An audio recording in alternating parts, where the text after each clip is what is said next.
What's up, you guys? It's your girl Nicole, and today we're going to react to Michael Jackson, the Womanizer must see.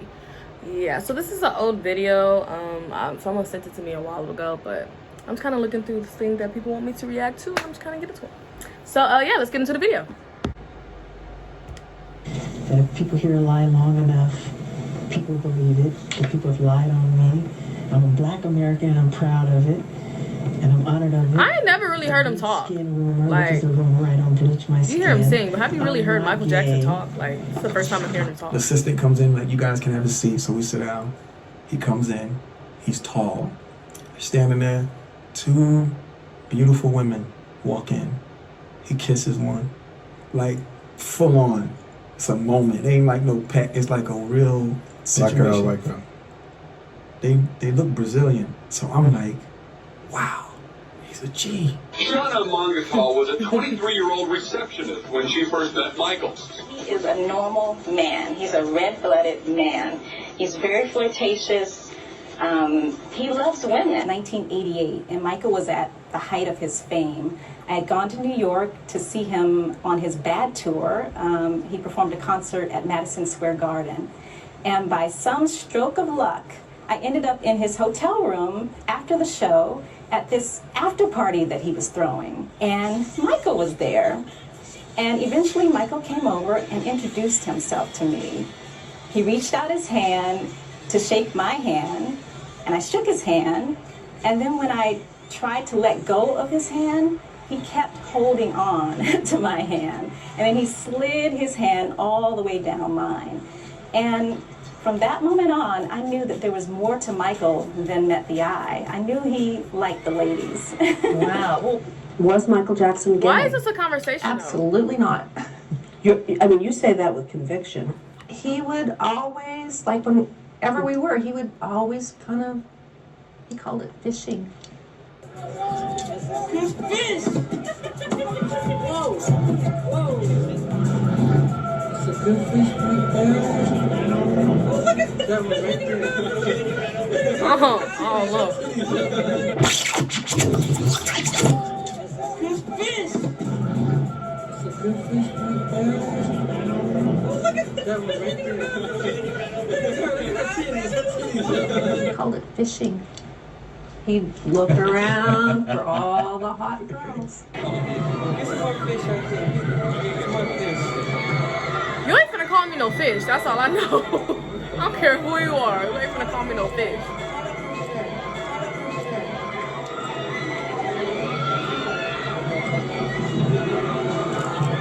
And he's, oh, that turtle. That one's really hot. Oh, look, she's, oh, look how her hair just smells. So you don't think that was an act? No. What? That he was doing for me? Yeah. No, absolutely not. Did he ever comment on young men? No. I don't think they fully got how much of a real man he was, coming from a different generation, a different conception, of the way to be masculine. In talking to L.A. Reid and in talking to Teddy Riley, guys who spent a lot of time with him, they both told me stories about these women in the studio. Okay, I mean, it's an interesting thing. I was, everyone has their perceptions of what Michael was about. But I tell you what, L.A. Reid is a guy I know very well.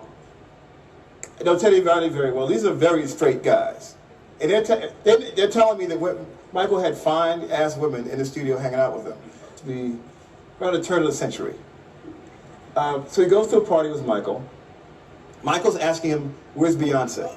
Because he's never met Beyonce at this point. Because he wanted to see her. And he made a reference about her derriere. And he goes, I want to see the girl. He comes over, he introduced her to Beyonce. Then Michael sees a woman in the crowd and bring her over. Michael chats with her. Michael does not take her phone number. As any well-known star knows, you never take the phone number. Your man takes the phone number. So this guy ends up getting the number from Michael. So it's interesting that there's this whole narrative about Michael as a heterosexual male. Hanging out with guys I know who are very heterosexual male. You know what I'm saying? So then I go. And That's crazy that this has to even be a conversation. Thanks for coming. Then so I get him a booth. We go to the booth. We start chit chatting. And so right there, he has his arm. Bring that up so they can see his arm around me. But then you don't see the shot of him whispering in my ear. Right after the shot was taken, he whispers in my ear. He says, where's Beyonce? Really? Really? Wow. Wow. Came to the party to holler at Beyonce. This was before Jay-Z though, you know what I'm saying? He came to the party to holler at Beyonce, finds her and dances with Beyonce in the party. Cool. Yeah. Mike was smooth, Jack.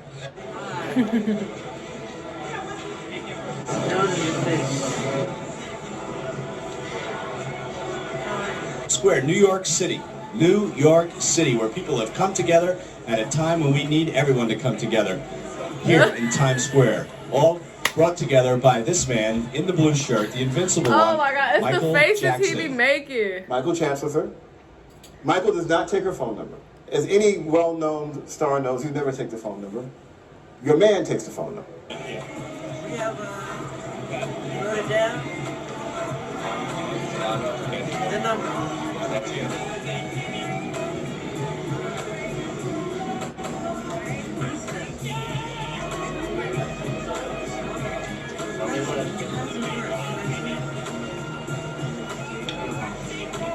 So how does it work? Nigga, that's a belly piercing. Michael think he's slick.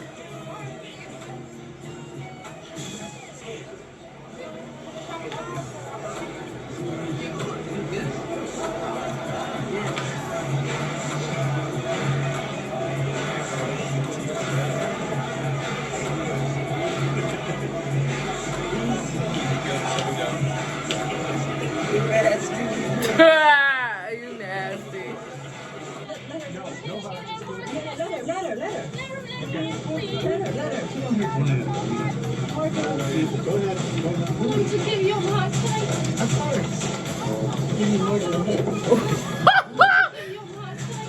Yo.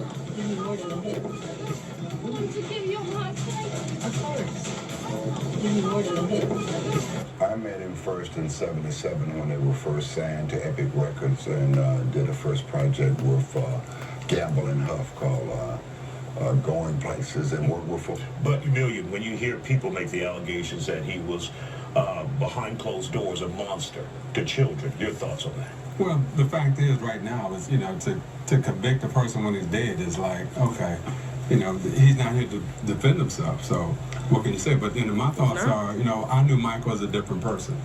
So I never knew Michael like that at that side of Michael. He's a regular guy. He was chasing girls. We knew him to do that. He was the big girl chaser. So. Never. Listen, Michael, when he spent time with Diana Ross with The Wiz, he always had this admiration for Diana Ross when she was young. And I think it got to a point where he really loved her and he really liked her, still to this day. And she was just this dream for him. And he had this ongoing, just a fascination for her. He loved her. And I was dating Michael back then. I thought I was going to marry Michael. Wow, she knows. You know what I want to say? Michael was very much a man. And he was very loving. He was very caring. You know what? Because he lived on Sutton Place and he was filming the Wiz movie, and I used to go over and spend the night, and I would do his laundry. Wow. And we would go down to the laundry together. So Michael is not what they are. He's very real, and I've never spoke about that, but he's just a regular kind of guy. Michael is a great kisser. I've kissed him. He's a great kisser. He's a great kisser. Yeah, wow. And he's very, very affectionate. Where did he kiss you at? In Where the did he kiss thriller? me at? Where do you think he kissed me?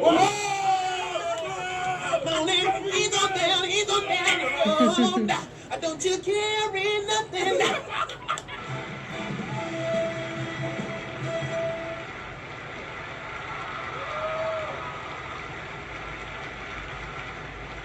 I love all the girls in the balcony. Hey, well, Katharine Hepburn, who is a dear friend of mine, she told me I should, and I'm doing it for her, okay? And the girls in the balcony.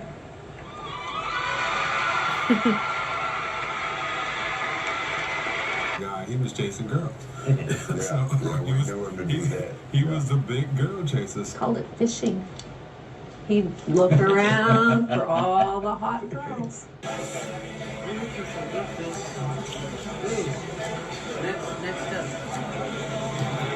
How are y'all comfortable with him calling y'all fish?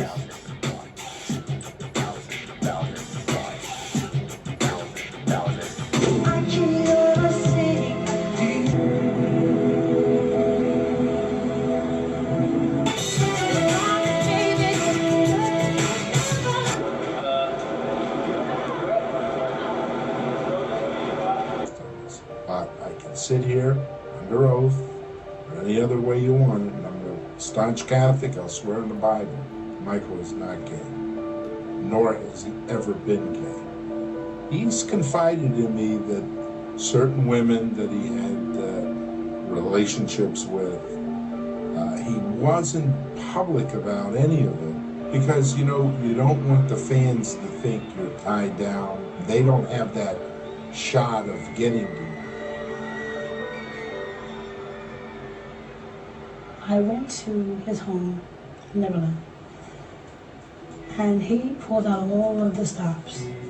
He picked me up in a helicopter. Is this Whitney? I went to the house, and he had a coach and buggy to pick me up from the gate. Oh, look like to his her. home.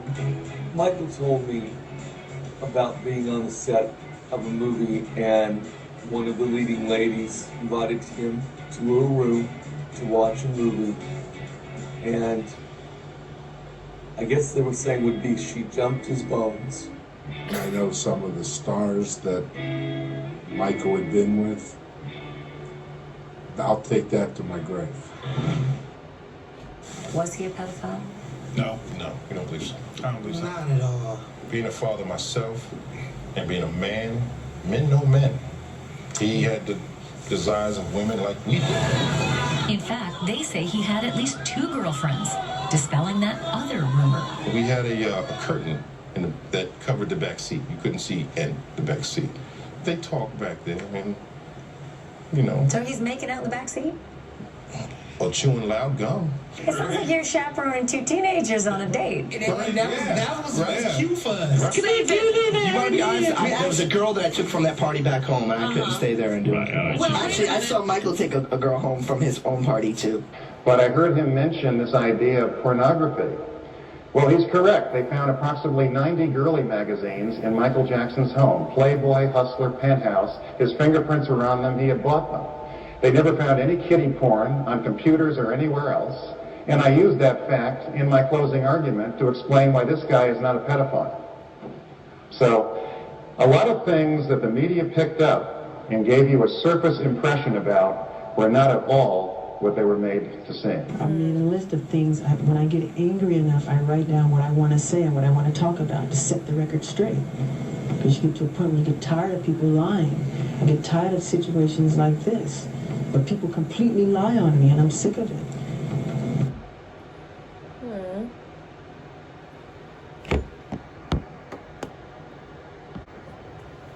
Alright, you guys, that was the end of that video. I don't know why it has to be a conversation. It's a conversation whether he's gay or whether he was a pedophile. But let me know what you guys think in the comments. Like, comment, subscribe. Let me know what you guys think. And let me know what other videos you guys want to see reaction. Okay, and I'll see you guys next video. Peace.